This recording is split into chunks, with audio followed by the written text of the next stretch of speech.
हाँ, does acoustic treatment really matters? क्या एक रूम का अकूस्टिक ट्रीटमेंट करना, पैनल्स लगाना या फिर फोम शीट्स लगाना जरूरी है? क्या अच्छा म्यूजिक तभी बनाया जा सकता है जब आपका रूम कंप्लीटली अकूस्टिक ट्रीटेड होगा? क्या सिंगिंग के लिए या फिर म्यूजिक प्रोडक्शन के लिए रूम अकूस्टिक होना जरूरी है? तो ये सब क्वेश्चन मेरे से बहुत बार पूछे जाते हैं एंड स्पेशली ये क्वेश्चन आते हैं बिगिनर्स प्रोड्यूसर से या फिर बिगिनर्स जो सिंगर्स होते हैं, आर्टिस्ट होते हैं, उनसे। तो आज इन्हीं सब क्वेश्चन के बारे में हम बात करेंगे अगर आप ट्रीटमेंट करना भी चाहते हो अपने रूम का तो आपको क्या चीजें यूज करनी चाहिए, फोम शीट्स यूज करनी चाहिए या फिर पैनल्स यूज करने चाहिए एंड उन दोनों का क्या काम होता है, इसके बारे में हम बात करेंगे। Let me tell you one thing first, acoustic treatment जरूरी है, फिर चाहे वो आपका होम स्टूडियो हो या फिर professional studio. But it's not like कि अगर आपका रूम ट्रीटेड नहीं है तो आप अच्छा म्यूजिक नहीं बना सकते या फिर आप अच्छे वोकल्स रिकॉर्ड नहीं कर सकते। सबसे पहले मैं अपनी खुद की बात कर लेता हूँ कि क्यों इस रूम में तुम्हें कुछ भी नहीं दिख रहा है अकूस्टिक ट्रीटमेंट के नाम पर, ना कोई फोम शीट्स है ना ही पैनल्स है। ये जो रूम है ये कंबाइंड रूम है, ये एक स्टोर रूम भी है, मेरा स्टूडियो भी है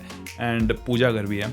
तो यहाँ पर सारी चीज़ें रहती है, लाइक सारा ही सामान इस रूम में है। अभी इस तरफ से दिखाऊं मैं अगर तुम्हें तो यहाँ पर कंप्लीटली भर रखा है, जो भी मेरे स्टूडियो का सामान आता है उससे भी, किताबें वगैरह सब कुछ, लोहे का सामान। यहाँ पर इतना बड़ा दरवाजा रखा है, पता नहीं क्यों रखा है। कुछ हद तक तो ये चीज़ें अकूस्टिक ट्रीटमेंट में हेल्प भी करती है, ऐसी बात नहीं। अगर पूरा रूम ये खाली होता तो अभी बहुत अजीब साउंड आ रही होती इस रूम में। बट इस रूम का अकूस्टिक ट्रीटमेंट करने का सबसे बड़ा रीजन यही है कि ये एक सेपरेट स्टूडियो रूम नहीं है। तो जब भी बात आती है अकूस्टिक ट्रीटमेंट की तो लोगों के दिमाग में सिर्फ दो चीजें आती हैं, दो भी नहीं, ज्यादातर लोगों को सिर्फ एक ही चीज आती है, अकूस्टिक फोम शीट्स। देखो मैं एक चीज बोलूंगा, अगर आप म्यूजिक बनाते हो या फिर सिंगिंग करते हो तो प्लीज अकूस्टिक फोम्स का यूज मत करो फॉर अकूस्टिक ट्रीटमेंट। वो जस्ट डेकोरेशन टाइप की चीज होती है, लिटरली सिर्फ ब्रांडिंग एंड उसके नाम पर वो चल रही है कि रूम अकूस्टिक बढ़िया हो जाएगा। वो बहुत ही माइनर सा डिफरेंस क्रिएट करती है, लाइक आपके रूम रेवोल्यूशन को थोड़ा सा कम करती है। एंड जो फोम शीट्स होती है वो स्पेशली किसी भी साउंड की हायर फ्रिक्वेंसीज को कम करती है। आपने देखा होगा बहुत सारे लोग अपने पूरे रूम को कंप्लीटली कवर कर देते हैं फोम शीट्स के साथ, तो उससे थोड़ा सा डिफरेंस क्रिएट जरूर होता है। आपको लगता है कि रूम अकूस्टिक ट्रीटेड हो गया, बट ऐसा बिल्कुल भी नहीं होता है। फोम शीट्स जस्ट आपके बैकग्राउंड के लुक्स को एनहांस करती है अगर आप different different shape and colour वाले लेते हैं। एंड अगर आप फोम शीट्स लेते भी है एटलीस्ट 2 इंच थिक हो तो वो ज्यादा बेटर काम करती है। अगर आप 1 इंच थिक वाली लोगे तो वो भी काम नहीं करेगी, लाइक रिवेशन भी कम नहीं करेगी एंड हायर फ्रिक्वेंसीज को भी ज्यादातर वो फैला देगी। जस्ट एक लेयर होगी आपकी दीवार पर, ज्यादा कुछ नहीं। तो अगर आप रूम अकूस्टिक की सोच रहे हो और आपका बजट काफी कम है, देन मेरी तरफ से बिग नो रहेगा अकूस्टिक फोम्स के लिए, क्योंकि वो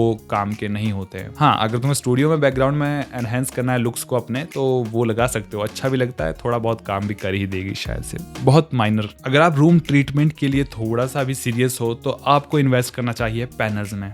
देखो panels he most of studios में आपने देखा होगा, जितने भी आप यूट्यूब पर वीडियोस देखते हैं किसी की भी, तो आपने देखा होगा उनके स्टूडियोज में मोस्ट ऑफ पैनल्स यूज होते हैं। स्टूडियोज में पैनल्स इसीलिए यूज होते हैं क्योंकि पैनल्स की जो लंबाई, चौड़ाई और थिकनेस होती है वो काफी ज्यादा होती है एंड जो उसमें मटेरियल यूज होता है साउंड प्रूफिंग के लिए। हालांकि मैं बहुत ज्यादा टेक्निकल स्पेसिफिकेशन में नहीं जाऊंगा कि क्या चीज क्या करती है, क्यों करती है, फिर क्या होता है, बट तुम्हें इतना सा बता दूं कि पैनल्स हमेशा बेस्ट होते हैं अपने रूम ट्रीटमेंट के लिए। तो आपने देखा होगा बहुत सारे लोग रॉक वुल्फ के पैनल्स ज्यादातर यूज करते हैं, जो कि 4 फुट लंबे, 2 फीट चौड़े एंड 2 से 4 इंच या फिर 5-6 इंच तक उनकी थिकनेस होती है। हालांकि मैं यही बोलूंगा 3-4 इंच थिकनेस हो तो ज्यादा बेटर रहता है। बट यहाँ पर सबसे बड़ी चीज आ जाती है कि पैनल्स महंगे होते हैं। लिटरली 3 या 4 पीसीज आपको 8-10 हज़ार के मिलते हैं, जो कि काफी ज्यादा हो जाते हैं मेरे हिसाब से। किसी भी बिगनर लेवल के जो प्रोड्यूसर्स होते हैं उनके लिए काफी ज्यादा महंगा हो जाता है। तो वो क्या करते हैं कि वो उसको छोड़ के सोचते हैं कि हम फोम शीट्स में इन्वेस्ट कर लेते हैं, सस्ता 2-3 हज़ार में कुछ बहुत सारी आ जाती है, वो लगा लेंगे, ट्रीट हो जाएगा। पहली बात,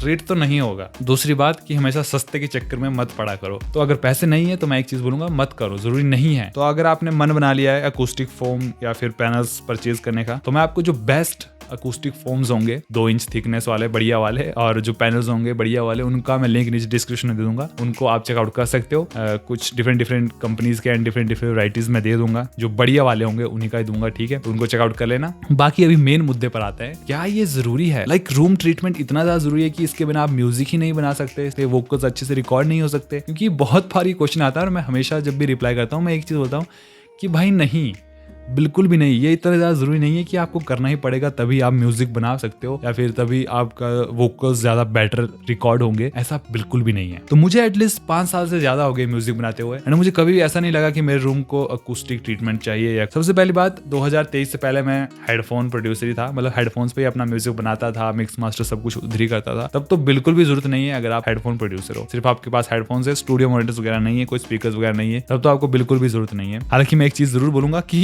हेडफोन्स एंड मॉनिटर्स में बहुत बड़ा डिफरेंस है। इसके बारे में हम कभी बात करेंगे कि जब मैंने अपने हेडफोन से मॉनिटर्स पर स्विच किया था तो भाई बहुत बड़ा डिफरेंस आता है आपके लिसनिंग में, आपकी मिक्सिंग में, हर एक चीज में बहुत बड़ा डिफरेंस आ जाता है। 2020 तक तो भाई मैं अपने मतलब 50 रुपए वाले मेरे पास ईयरफोन्स होते थे, उनमें म्यूजिक बनाता था मैं। तो उस टाइम में मैं काफी अच्छा म्यूजिक बना लेता था, खुद ही अपनी तारीफ कर रहा हूँ, ठीक है। तो मैं तुम्हें एक चीज बताता हूँ, जब भी आप लोएस्ट से स्टार्ट करते हो ना तो आप अपनी स्किल्स को एनहांस करते हो। उस टाइम आपको भी लगता है कि यार मेरे पास बढ़िया हेडफोन्स होते हैं, बढ़िया स्टूडियो मॉनिटर्स होते तो मतलब बात ही अलग होती, मैं तो दुनिया का सबसे बड़ा प्रोड्यूसर बन जाता। ऐसा बिल्कुल नहीं होता है। तो आप धीरे धीरे चीजों को सीखते हो जब आप ईयरफोन्स के साथ काम करते हो कि यार इसमें तो बेस बढ़िया आ रहा है, स्पीकर्स में सुने तो कुछ नहीं आ रहा है, इसमें तो हाइज ऐसे मरे हुए से आ रहे हैं और स्पीकर्स में सुने तो कुछ ज्यादा ही बड़े आ रहे हैं। तो धीरे धीरे आप चीजों को अडॉप्ट करते हो, आप सीखते हो कि क्या चीज कैसे करनी है और आप सबसे बड़ी चीज आप EQ में काफी ज्यादा मास्टर हो जाते हो, क्योंकि आपको पता चल जाता है कि अलग अलग डिफरेंट स्पीकर्स पर कैसा साउंड करता है चीजें। ईयरफोन्स में बनाता था तो मैंने अपनी स्किल्स काफी एनहांस की, फिर मैं स्टूडियो हेडफोन्स पर स्विच हुआ तो वहां पर मैंने देखा कि साउंड कितनी ज्यादा चेंज हो जाती है, फिर वहां पर मैंने अपनी स्किल्स को ज्यादा एनहांस किया एंड धीरे धीरे ऐसे करते करते हम पहुंचे अपने स्टूडियो मॉनिटर्स पर। और ये वाले जो स्टूडियो मॉनिटर्स है ये काफी महंगे हैं, लाइक बहुत ज्यादा महंगे। इससे पहले मेरे पास कैली वाले थे और उनको अभी मैं डुअल मॉनिटर सेटअप करूंगा इसको बहुत जल्द, तो उसका भी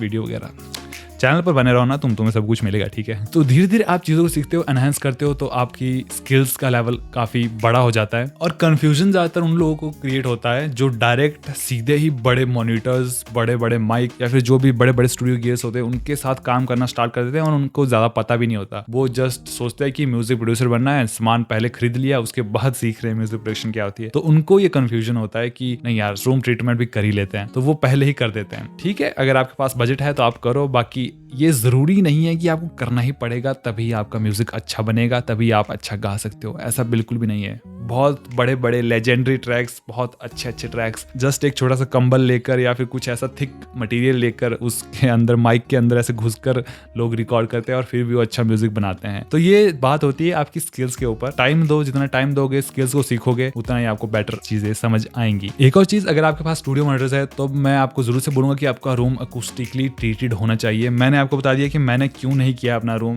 क्योंकि ये एक कंबाइंड रूम है, स्टोर रूम है, तो यहाँ पर सब कुछ सामान आता जाता रहता है, तो इसलिए मैं इस रूम को ज्यादा ट्रीट वगैरह नहीं कर रहा हूँ। बट अगर सेपरेट रूम होगा तो मैं जरूर से करूंगा, क्योंकि मेरे पास स्टूडियो मॉनिटर्स हैं, लाउड साउंड पर सुनता हूँ तो ऑफकोर्स फील होता है कि भाई बहुत ज्यादा फ्रीक्वेंसीज है जो दीवार से टकरा रही है, इधर उधर जा रही है, कुछ तो यहीं पर खत्म हो जाती है एंड मेरे पास थिक कर्टन्स हैं उनमें भी हो जाती है, बट फिर भी इधर उधर जा रही है, आ रही है, तो उससे जो म्यूजिक है उसमें डिफरेंस क्रिएट जरूर होता है। एक और चीज बोलूंगा, जब तक आपका रूम अकूस्टिकली ट्रीटेड नहीं हो जाता है तब तक आप बड़े स्टूडियो मॉनिटर्स में तो बिल्कुल भी इन्वेस्ट ना करें। लाइक 6 इंच 8 इंच वाले जो स्टूडियो मॉनिटर्स होते हैं उनमें इन्वेस्ट ना करें तो बेटर रहता है। जो लाउडनेस होगी उसकी वजह से आपके रूम में इतनी ज्यादा मडीनेस क्रिएट हो जाएगी, सुनने में तो मजा आएगा, बिल्कुल बढ़िया मजा आता है सुनने में, बट आप फील कर सकते हो जब आप एक्सपीरियंस्ड हो जाते हो तो आप फील कर सकते हो वो भाई बहुत ज्यादा मडीनेस क्रिएट हो गई रूम में, फ्रीक्वेंसीज एक दूसरे के साथ ऐसे क्लैश कर रही है कि भाई कुछ अजीब ही बन रहा है। आई होप आपके सारे क्वेश्चंस इससे क्लियर हो गए होंगे रूम ट्रीटमेंट के बारे में। अगर आप रूम को कुशली ट्रीट करना चाहते हो तो मेरी सबसे पहली प्रायोरिटी यही रहेगी कि आप पैनल्स में ही इन्वेस्ट करना,